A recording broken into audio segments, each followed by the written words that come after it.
My friends, for countless generations the world has prayed. It has prayed in homes, in temples, in churches, on mountaintops, and in moments of deep desperation.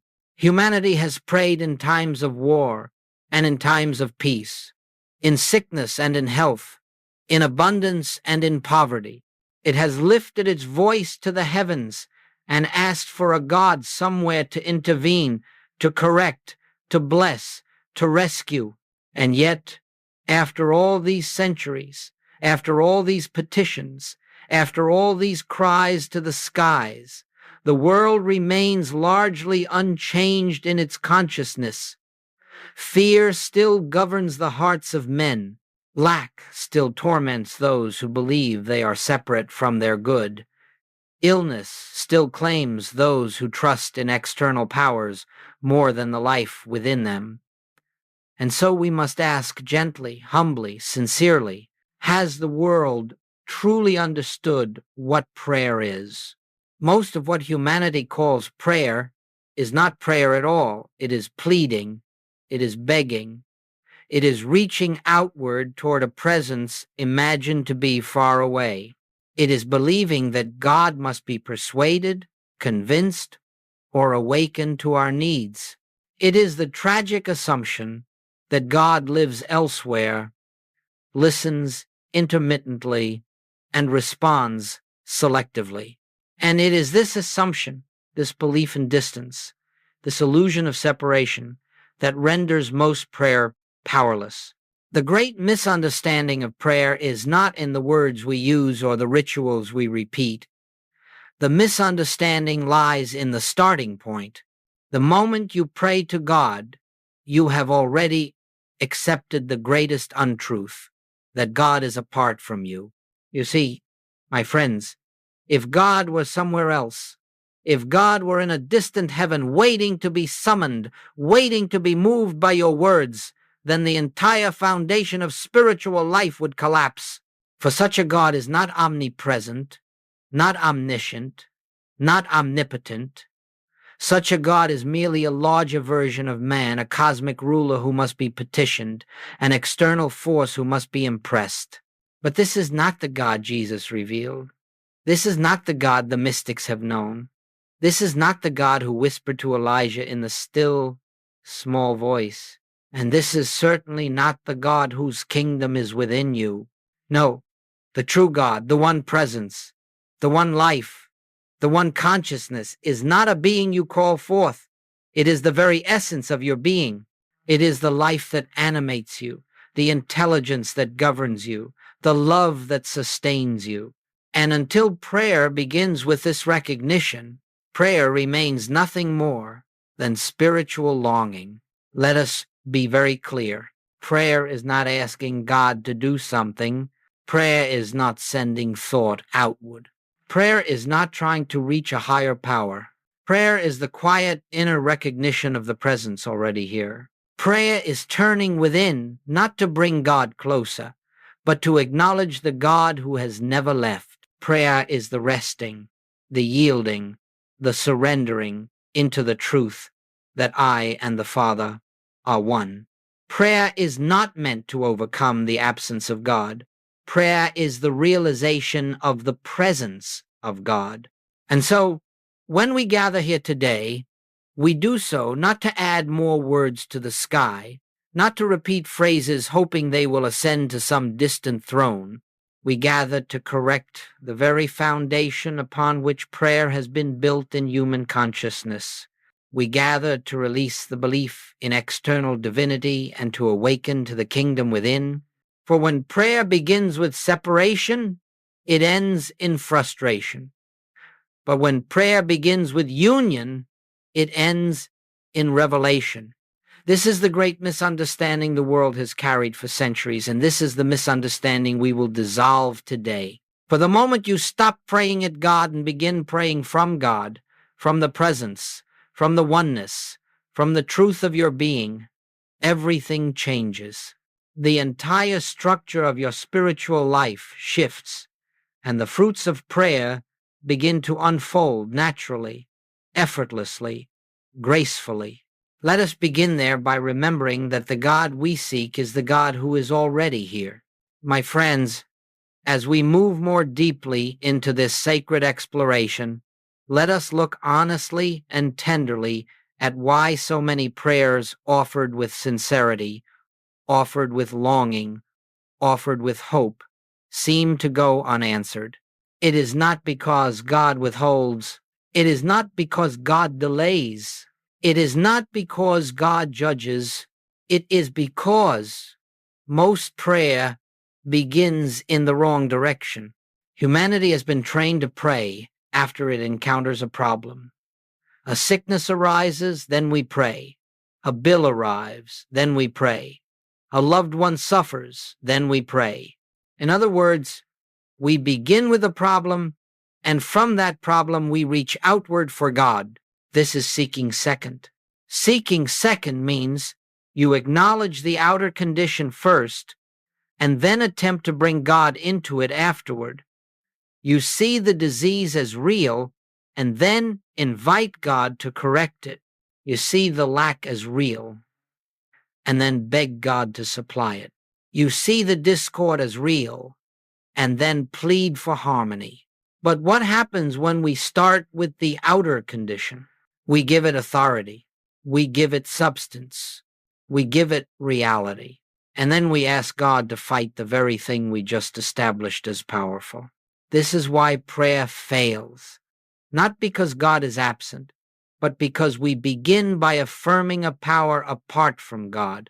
Listen carefully now, for this is central to your spiritual freedom. The moment you believe there is a condition, a person, or a circumstance with power of its own, you have stepped out of the kingdom consciousness. And from that place of separation, no prayer can reach the heights of realization. It is not that God does not hear you, it is that you are not hearing God. You are too busy listening to the voice of fear, the voice of appearance, the voice of the world that insists something is wrong. This is seeking second, and yet the Master taught us to seek first the kingdom of God. Seek first, not after the diagnosis. Seek first, not after the financial crisis. Seek first, not after fear has taken root in your mind. To seek first is to begin with God as the only presence, the only power, the only reality. It is to look at the appearance, not with denial, not with resistance, but with the quiet recognition. This condition has no authority in the presence of God, for God alone is real. But here is the subtle trap. Most of us seek first the problem, and God second. We begin with fear and try to climb our way back to faith. We begin with lack and struggle to return to abundance. We begin with sickness and beg for healing. Yet, my friends, Spirit has no methods for fixing what does not exist in its own consciousness. God does not heal sickness because God knows no sickness. God does not mend broken supply because in God there is no lack. God does not restore peace because the divine presence has never known discord. So when you pray from the standpoint of the problem, you are praying from a condition God does not recognize and therefore cannot respond to. The only prayer that bears fruit is the prayer that begins in truth, begins in oneness, begins in the recognition of God as the sole reality of your being. And from this standpoint, you are not begging God to change the appearance. You are awakening to the fact that God, being all, leaves no place for an opposing power. Now let us take this deeper. When you pray from anxiety, that very anxiety forms the mold through which your prayer attempts to pass. When you pray from fear, it is fear that shapes the prayer. When you pray from desperation, you have already placed more belief in the appearance than in the presence. This is why many prayers are never felt, never heard, never realized, not because God is distant, but because we have allowed fear to speak louder than the still, small voice. And so I say to you gently, compassionately. Stop beginning your prayer with the problem. Stop trying to drag God into the conflict. Stop asking the infinite to correct the illusion. Instead, first turn within. First acknowledge the presence. First rest in the truth of oneness. For only when you seek first the kingdom can all these things be added. Only when you begin in spirit can the outer world reflect spirit. Only when your prayer arises from the stillness of union can the fruits of grace appear effortlessly. Let us hold this truth in our hearts. The outer world does not shape your prayer. Your prayer shapes the outer world. And prayer can only shape the outer world when it arises from the inner realization that God is the only power. This is the reason most prayer fails.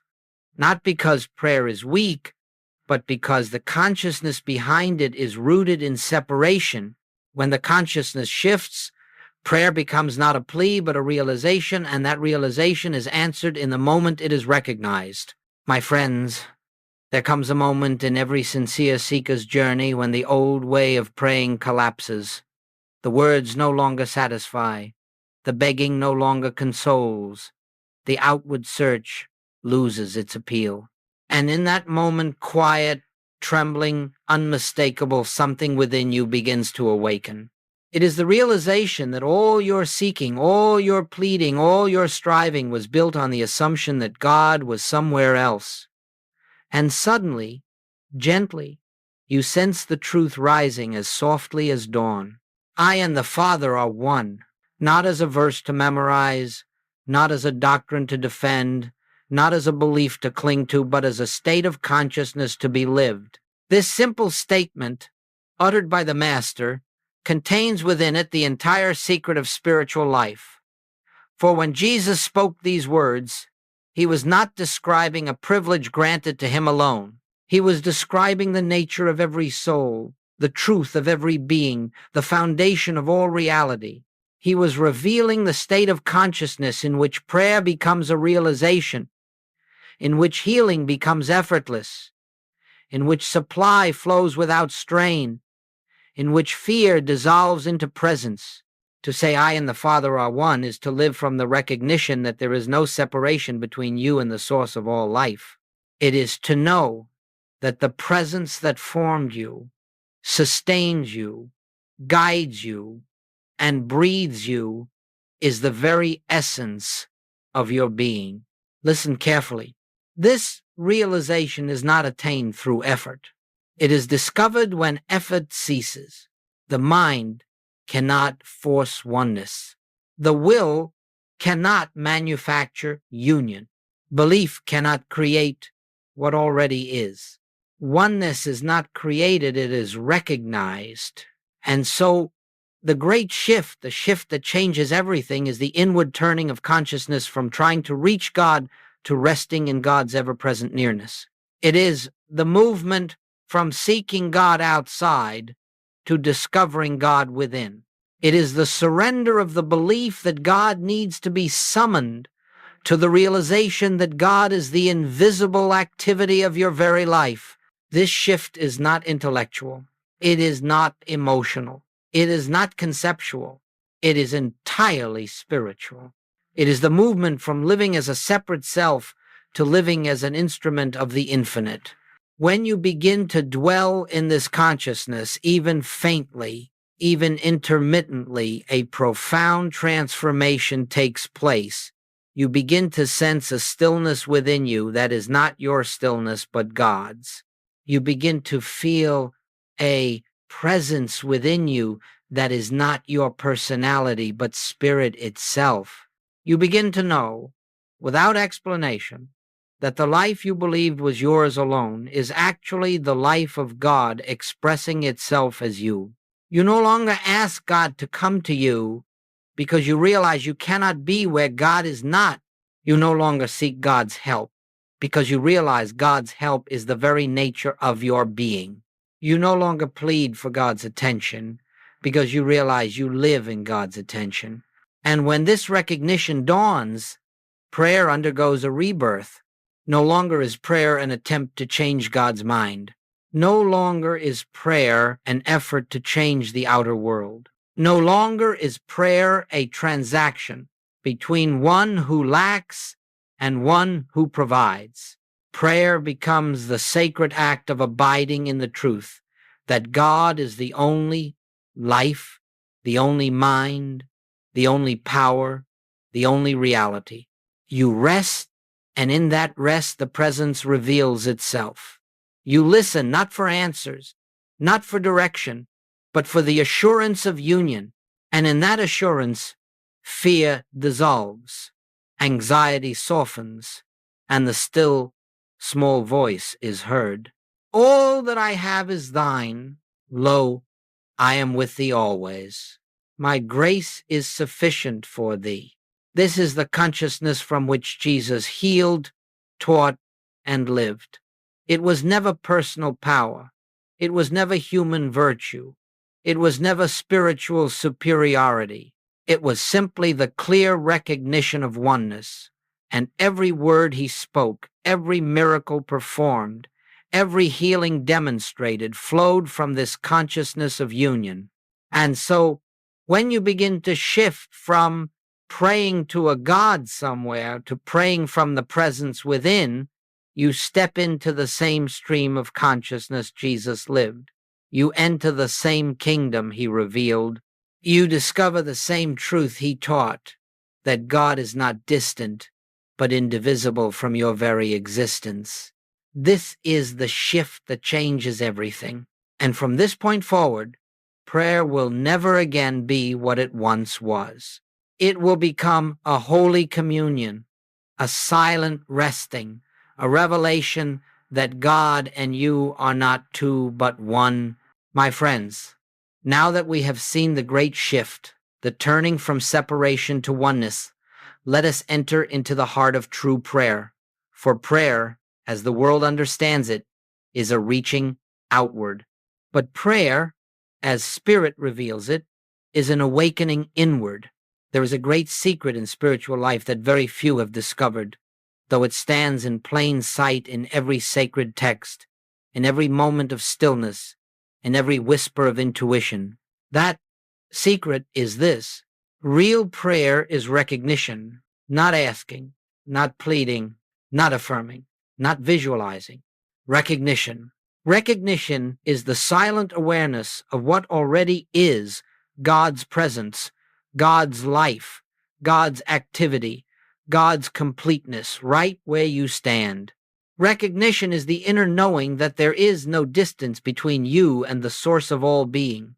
It is the quiet realization that God cannot be added to you, because God is already the fullness of your life. Let us understand this deeply. When you pray for healing, you are affirming disease. When you pray for supply, you are affirming lack. When you pray for protection, you are affirming danger. But when you close your eyes, turn within, and gently acknowledge the presence that has always been there, even if you do not feel it, even if you cannot sense it, clearly you have begun the practice of recognition. This practice is the essence of what Jesus meant when he said, "The Father within me doeth the works." It is what Paul meant by, "Nevertheless, not I, but Christ liveth in me." It is what the mystics meant by union, by oneness, by the indwelling presence. To recognize the presence is not to create something spiritual. It is to become aware of the spiritual reality that has been present from the beginning. Let us walk through this together gently and simply. You sit quietly. You breathe without intention. You let the world fall away just for a moment.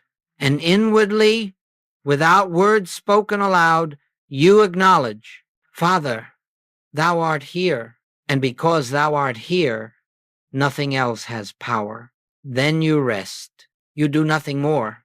You do not try to force an experience. You do not strain for peace. You do not attempt to silence the mind. You simply rest in the truth that God is present, even if your emotions, thoughts, and senses have not yet caught up to the realization. Recognition is not about feeling something. It is about knowing something. And as you sit in this quiet awareness, something begins to happen not by your doing, but by grace. Thoughts slow. The sense of me tries less. A subtle stillness enters the atmosphere of your being. You may not always perceive it, but it begins to move within you. Recognition is the opening through which grace flows. You are not praying to change conditions. You are not praying to heal disease. You are not praying to attract supply. You are not praying to correct a world of appearances. You are praying only to behold the truth of God's presence, and in that beholding, conditions change. And in that resting, healing appears. And in that stillness, supply flows. And in that inner silence, harmony unfolds. Recognition lifts you out of the realm of appearances and places you in the consciousness of reality, spirit, oneness, God. Let me be clear. Recognition is not passive. Recognition is not resignation. Recognition is not detachment from life.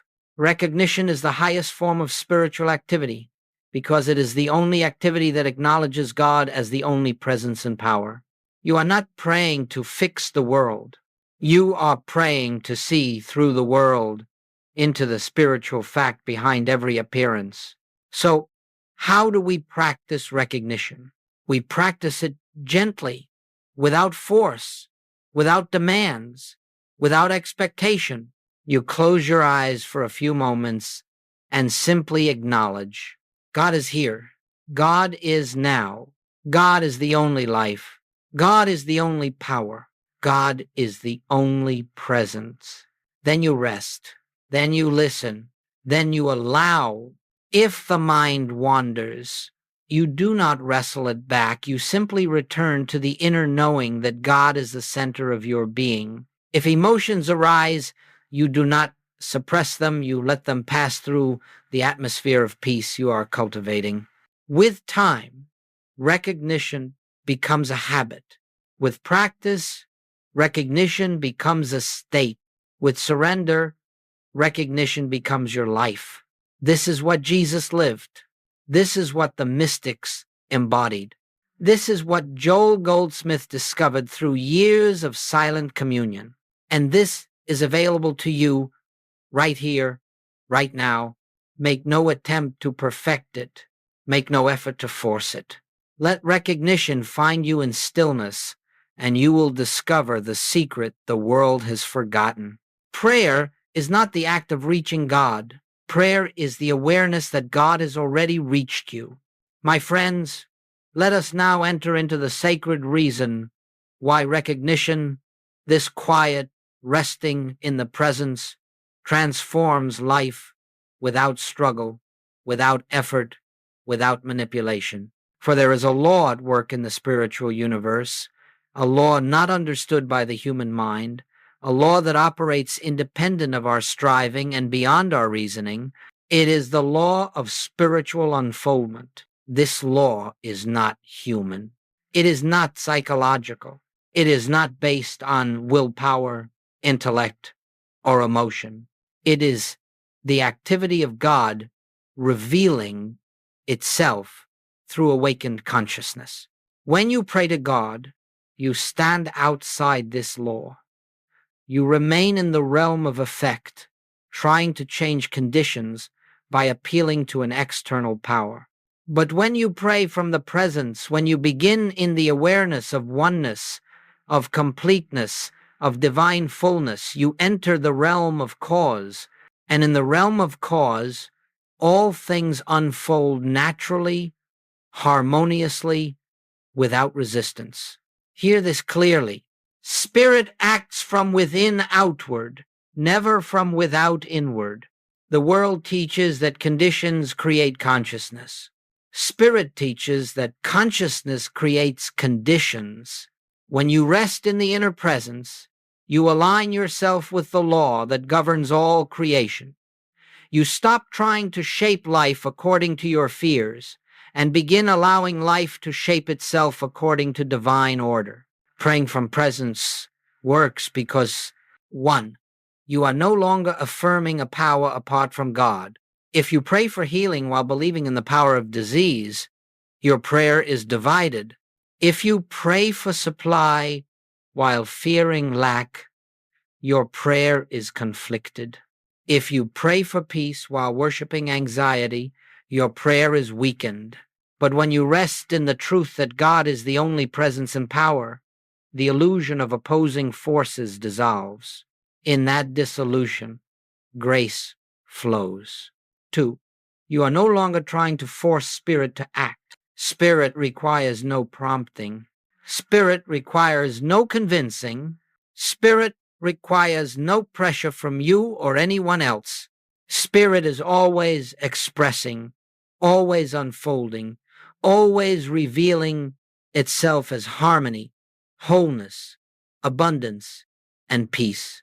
When you rest in recognition, you become a clear instrument through which this divine activity manifests. You do not create the harmony. You witness it unfolding. You do not manifest the supply. You observe it appearing naturally. You do not generate the healing. You realize it as an already existing truth revealed in time. 3, you have withdrawn belief from the appearance. Goldsmith taught that appearances have no power of their own. Their only strength is the belief we invest in them. When you recognize the presence, the mind detaches from appearances. Fear loses its claim. Anxiety loosens its grip. The appearance begins to fade, not because you fought it, but because you stopped feeding it with belief. 4, you awaken to a higher law, the law of harmony. There is a law always at work in spiritual consciousness. It is the law that kept Moses safe in the desert. It is the law that sustained Elijah in famine. It is the law that guided the Master through crowds untouched. It is the law Jesus called the kingdom of God. This law never fails. This law never wavers. This law never fluctuates with circumstances.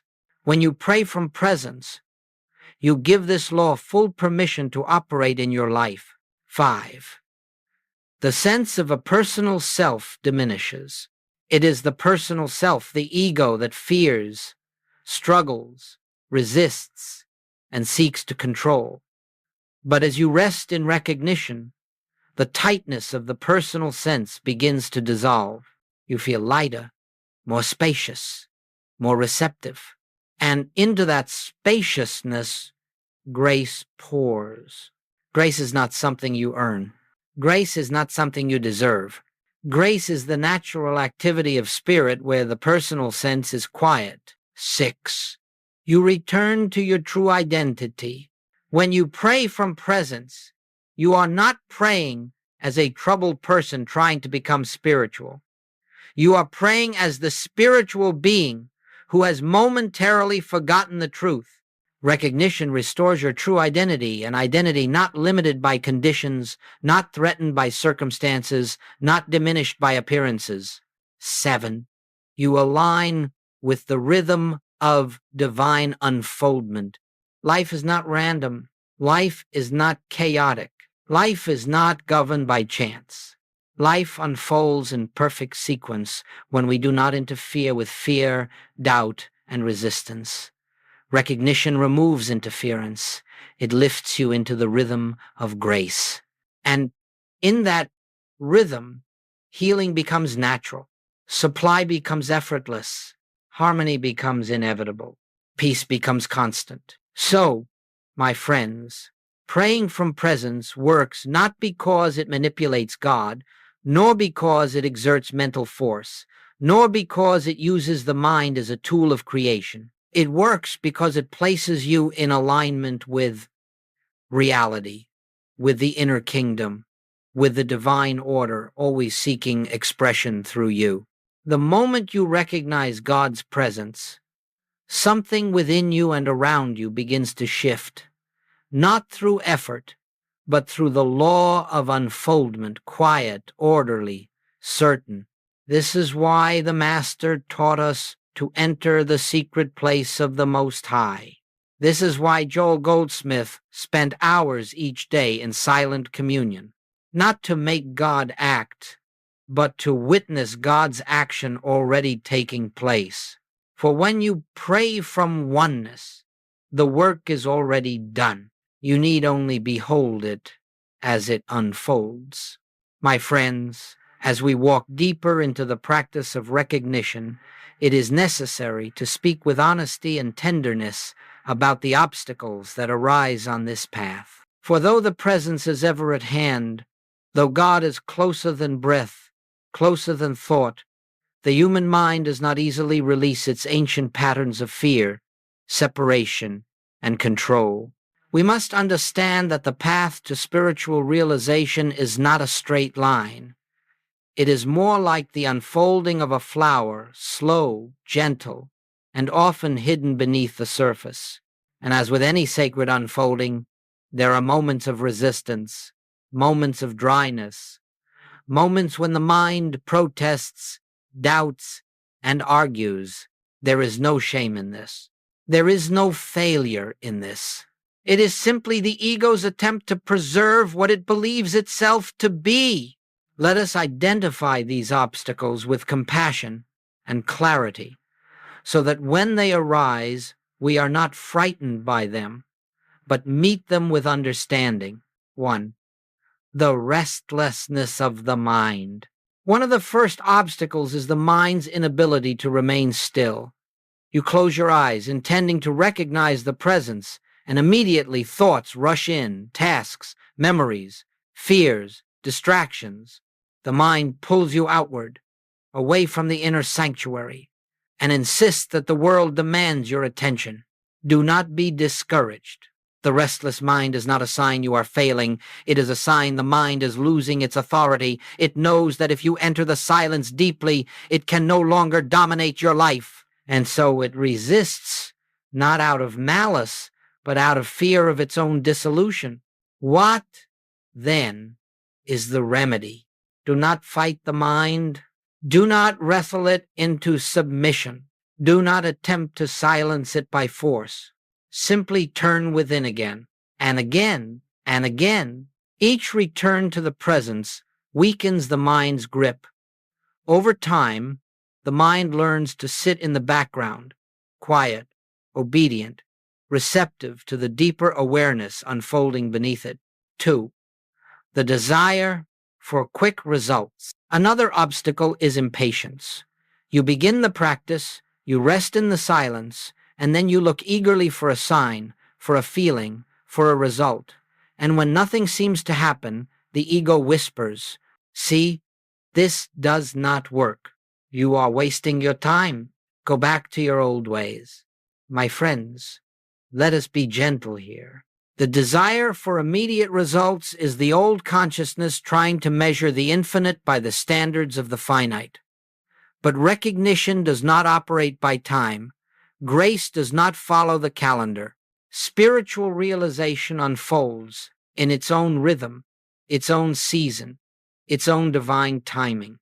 The seed in the soil does not sprout the moment it is planted, and neither does the seed of recognition. Do not mistake stillness for stagnation. Even when your senses perceive nothing, the roots of your spiritual consciousness are deepening. The soil is being prepared. The inner atmosphere is being purified. Something invisible is taking place, and it will reveal itself when the time is right. Patience is not waiting for a result. Patience is trusting the presence. 3. Emotional resistance. At times, emotions arise: fear, sadness, anger, doubt, and they feel so strong that you wonder if the practice is making things worse. But I tell you, these emotions are not obstacles. They are releases. They are old patterns dissolving. When you enter the silence, the light of the presence begins to illuminate places in consciousness that have long been hidden, memories you have avoided, fears you have suppressed, beliefs you never questioned. These arise not to overwhelm you, but to be healed by the very presence you are learning to trust. Do not run from them. Do not fight them. Do not label them. Allow them to rise, pass through, and dissolve in the atmosphere of peace you are cultivating. The presence knows how to do the work. Your task is simply to remain receptive. 4. The ego's fear of disappearance. Perhaps the deepest obstacle of all is subtle, quiet, almost imperceptible.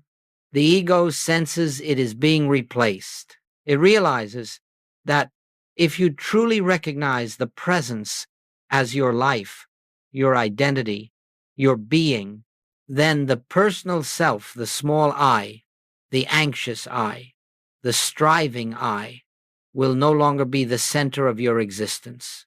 And so the ego resists. It resists through distraction. It resists through doubt. It resists through procrastination. It resists through sudden urgency to handle worldly matters. This resistance is not evil. It is simply the nature of the personal sense which believes it must maintain control. The ego survives through activity, through noise, through identification with thought. Silence is its undoing. But, my friends, you must not fear the ego's dissolution, for what disappears is only the illusion of separation. The true self, the Christ within, the presence, the I am, remains untouched, unchanged, eternal. The ego fears losing itself. The spirit rejoices in the realization of oneness. 5.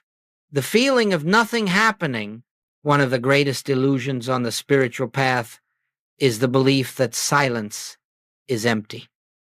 Many students come and say, when I meditate, nothing happens. But I assure you, silence is not nothing. Silence is God in action. The surface may appear still, but beneath that stillness, the currents of spirit are moving. The consciousness is being purified. Old beliefs are being uprooted. New capacities are being formed. The very structure of your inner life is being rebuilt quietly, invisibly, faithfully. Judge not by appearances, even in meditation. 6.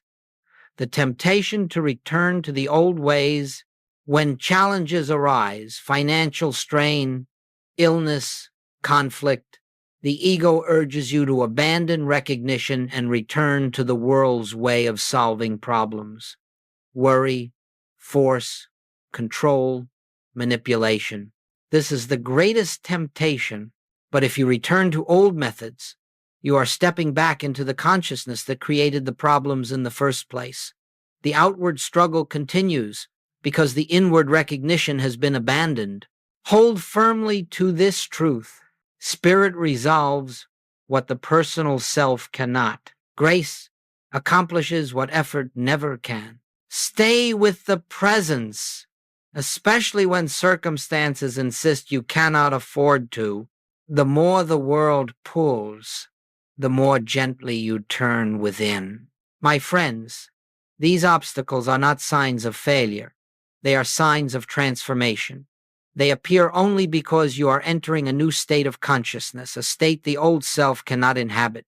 When you meet these obstacles with patience, compassion, and unwavering trust, you will discover the great secret. Every barrier on the path is an invitation to deeper union.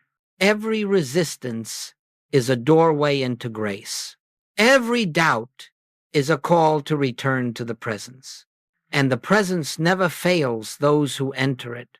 My friends, it is now time to bring these truths into the living of daily life. For spiritual realization is not meant to remain in the meditation chair nor in the silence of early morning practice. The presence is not a temporary refuge, it is the foundation of your existence. And so, the true work of recognition is not merely found in the moments when your eyes are closed, but in those moments when they are open. Let us understand this clearly. Recognition becomes transformative only when it becomes continuous, not constant effort, not constant thought, not constant repetition, but a continuous awareness, quiet, natural, unforced, that beneath every thought, behind every action, within every breath, the presence abides. This is what Joel Goldsmith called practicing the presence. It is the gentle remembrance that wherever you are, whatever you are doing, the Father within is living your life. Let us explore how this unfolds. 1. Begin the day in recognition before the world enters your mind, before thoughts begin their movement, before you step into the activities of the day. Pause even for a moment and turn within, not to ask, not to plan, not to prepare, simply to acknowledge God is here. God is the life I will live today.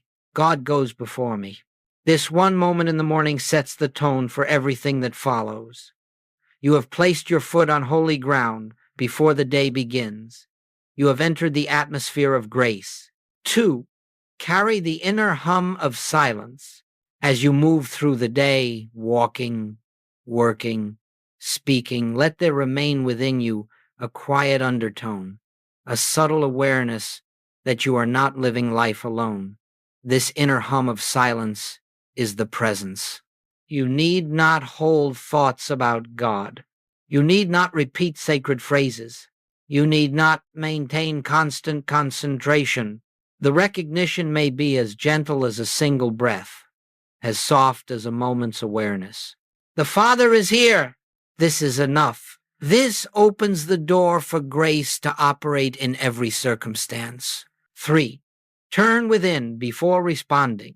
In your interactions, conversations, challenges, decisions, create a small space between the world's stimulus and your response.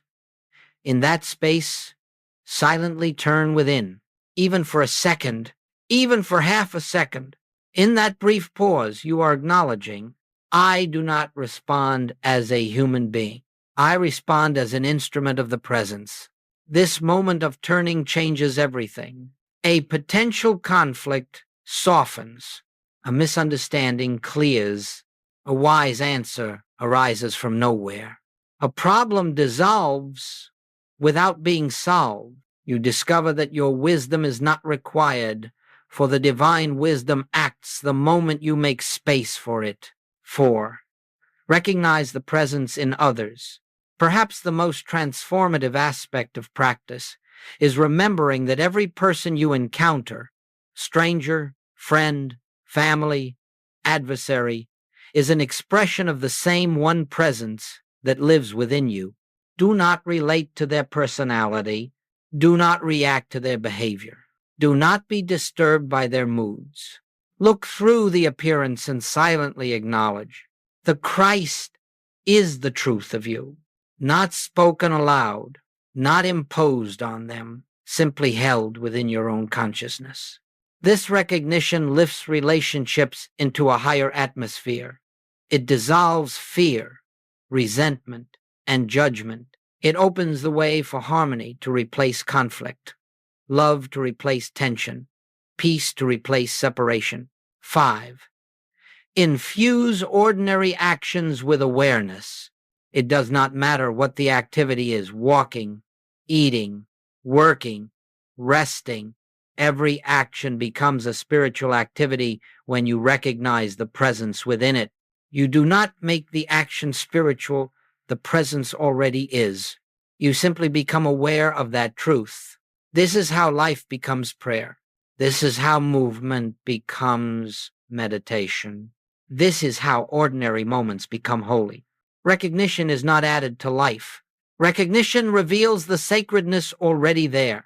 6. Return to the presence. When problems arise, when a difficulty appears, a bill, a symptom, a conflict, your old conditioning urges you to react immediately. But now, as a spiritual seeker, you pause.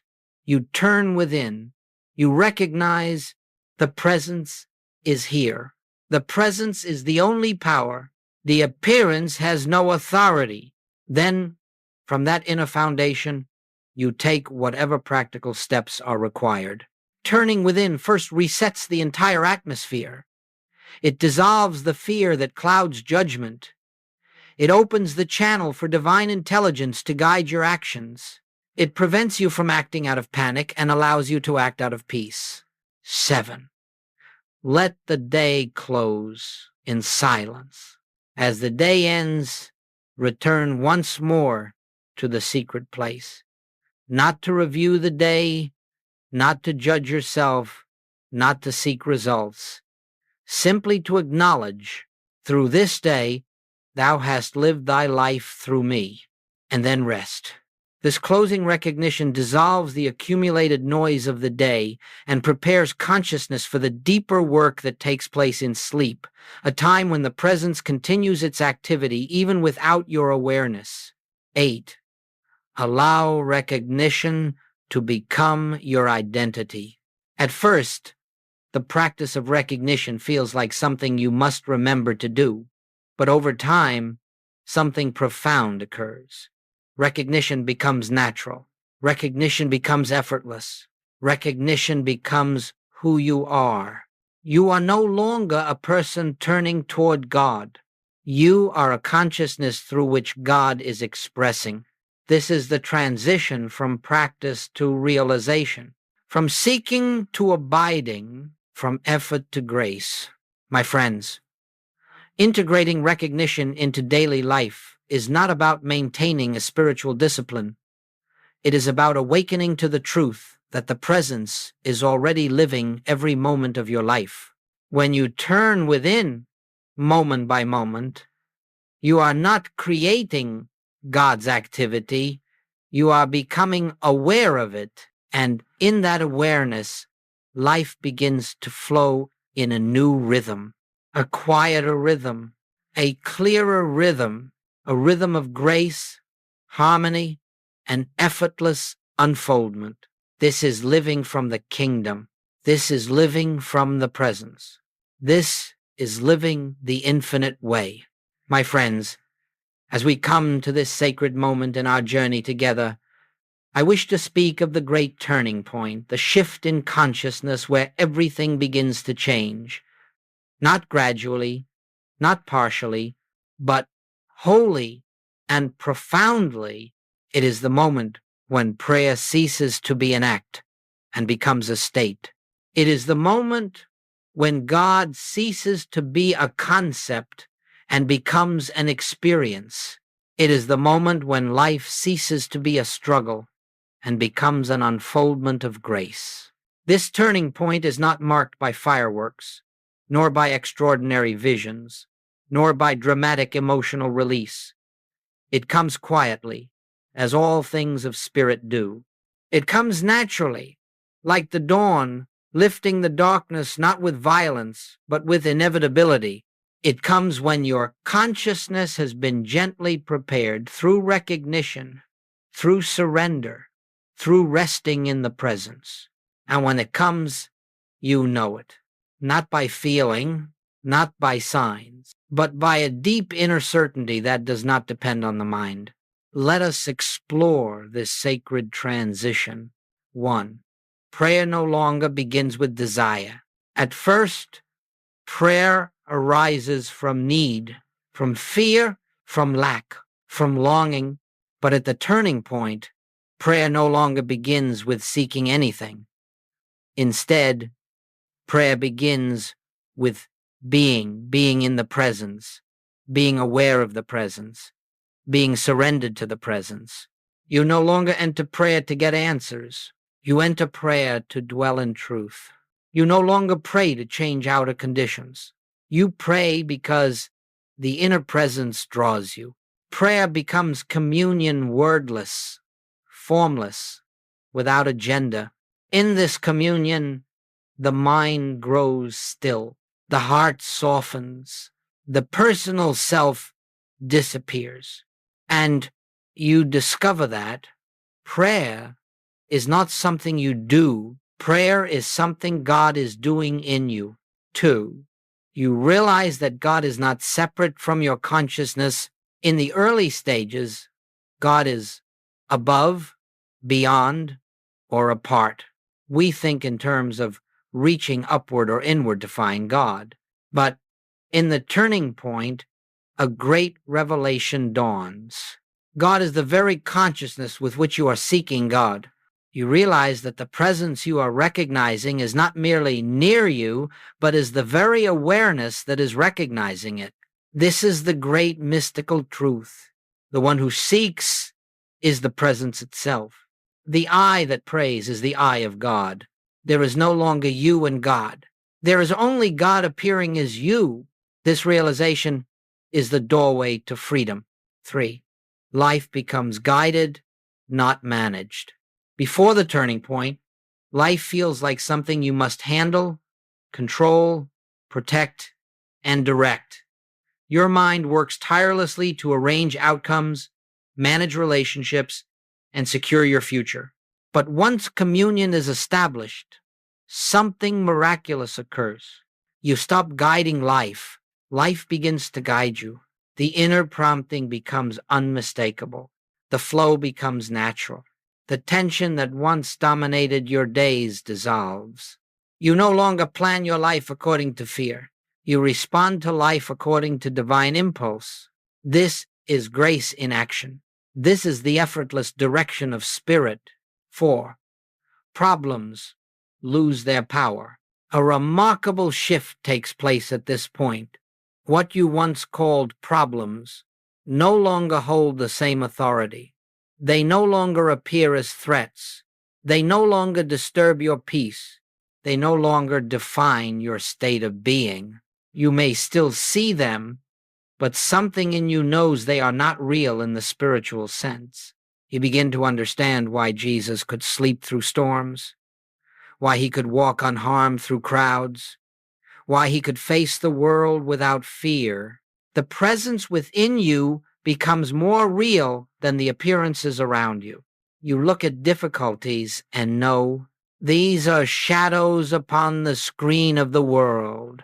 They have no life in the presence. And so they dissolve not by force, not by mental effort, but by the simple absence of belief. 5. Grace becomes the atmosphere of your existence. Grace is not something added to life. Grace is the nature of life when the personal sense dissolves. When prayer becomes communion, grace becomes the governing principle of your existence. You begin to live in a world where opportunities appear without striving, healing unfolds without struggle, supply flows without worry, harmony arises without effort, not because you manifested anything, but because you stopped interfering with the divine order. Grace is the natural state of a consciousness resting in God. 6. The personal I fades into the divine I. At the turning point, the sense of a separate self, the striving, fearing, wounded self begins to fade. What remains is the true self, the Christ within, the I that is one with the Father. You no longer say, I must find God. You begin to hear, I am the life of God. You realize that everything you sought has already been given. Everything you attempted to achieve has already been accomplished. Everything you feared losing was never yours to lose. The divine self emerges, quiet, steady, unshakable. And this is the birth of spiritual freedom. 7. You live the infinite way. When prayer becomes communion and life becomes grace, you are no longer practicing the spiritual path. You are the spiritual path. You are the transparency through which God appears in the world. You do not teach through words. You teach through presence. You teach through peace. You teach through the light that silently radiates from your being. This is the infinite way as Joel Goldsmith lived it. Not a religion, not a system, not a belief, but a state of consciousness in which God is the reality of every moment. My beloved friends, this turning point is available to you, not in the future, not after years of discipline, not after perfecting meditation. It is available. The moment you lay down seeking, the moment you surrender effort, the moment you rest in the presence that has always been your life. From that moment forward, prayer becomes communion, life becomes grace, and the soul remembers what it never truly forgot. I and the Father are one. My beloved friends, we have walked together through the great truth that has been hidden in plain sight for centuries, that prayer is not a reaching outward, but a returning inward, that God is not a distant power, but the very life within you, that the kingdom of God is not found in the future, not attained through effort, but revealed through recognition. As we come to the close of our time together, I invite you not to remember my words, not to hold on to the form of the teaching, but to return again and again to the experience we have touched upon, this silent recognition of the presence. For this recognition is the beginning of all spiritual life. And this recognition is also its fulfillment.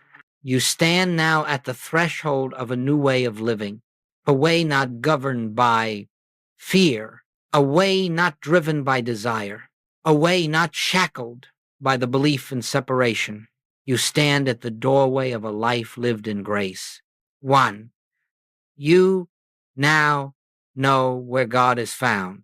You no longer need to search the world for God. You no longer need to plead or persuade or perform. You no longer need to look to circumstances for answers. You know now that God is found in one place only, in the silence of your own being. Every time you turn within, even for a single breath, you open the door through which the infinite pours itself into expression. Let this truth be your anchor. God is here. God is now. God is the life I am living. 2. You are never again a seeker. From this moment forward, you are no longer one who seeks. You are one who recognizes. You are no longer asking, how do I find God? You are quietly acknowledging God is already present. And in that simple shift, everything changes. The seeker suffers. The recognizer rests. 3. You carry the secret of grace. What you now hold in consciousness is the forgotten truth that transforms life not by altering the outer world, but by awakening the inner one. You now know grace is not earned. Grace is not achieved. Grace is the natural flow of God appearing through a consciousness that is not resisting. Every moment you rest in recognition, grace becomes your environment. Every moment you turn within, harmony unfolds. Every time you pause in awareness, the presence takes over the activity of your life. This is the great secret the saints lived. This is the secret the mystics embodied. This is the secret Jesus revealed. Grace is the law of the spiritual universe. Recognition is the key that opens the door. 4. You have nothing left to fear. Fear arises only when you believe in a power apart from God. But now you know there is no such power. Appearances may still arise, but they will no longer possess the authority they once held. For now your response is no longer panic. Your response is recognition. And in that recognition, the recognition of the one presence, the one power. Fear dissolves like a shadow fleeing the light. The presence goes before you. The presence walks with you. The presence is the life you live. Where then is fear? It has no place where God is all. 5. Your practice is simple. Turn within. Do not complicate the path. Do not burden yourself with rituals or strain for spiritual attainment. Your entire practice, your entire path, your entire unfolding can be summed in these 2 words. Turn within. Turn within in the morning. Turn within in the evening. Turn within when troubled. Turn within when peaceful. Turn within when the world pulls you outward. Turn within when harmony flows effortlessly. This turning is the doorway. This turning is the sanctuary. This turning is the infinite way. 6. You are now living the life Jesus taught. Jesus did not come to establish a religion. He came to reveal a consciousness. He did not ask you to worship him. He asked you to follow him into the inner kingdom, into recognition of the Father within, into the realization of oneness. When you turn within and rest in the presence, you are walking the path he walked. You are living a life he lived. You are embodying the truth he revealed. The Christ within you is your true identity. And now you know how to return to it at any moment. 7. Your life from this point forward.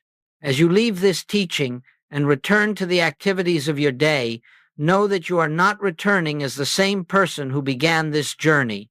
Something within you has shifted. Something within you has awakened. Something within you has recognized itself. This recognition will continue to unfold. It will continue to deepen. It will continue to lift the veil of appearances. Day by day, moment by moment, you will find that your thoughts grow quieter. Your heart grows gentler. Your responses grow slower. Your peace grows deeper. Your trust grows stronger. Your life grows lighter. This is the work of the presence. This is the fruit of recognition. This is the unfolding of grace. 8. A final word of blessing. My friends, I leave you with this blessing not as words, but as a consciousness. May the presence reveal itself to you in the silence. May grace govern every area of your life. May peace become your natural atmosphere. May the light within you shine without effort. May your path be guided without your striving. And may you never again forget that you and the Father are one. Rest now in that truth. Live now from that truth. Let your steps, your breath, your thoughts, your days, all be carried in the rhythm of divine unfoldment. And remember, recognition is the key. Grace is the law. Oneness is the reality. And the kingdom is within you now and forever.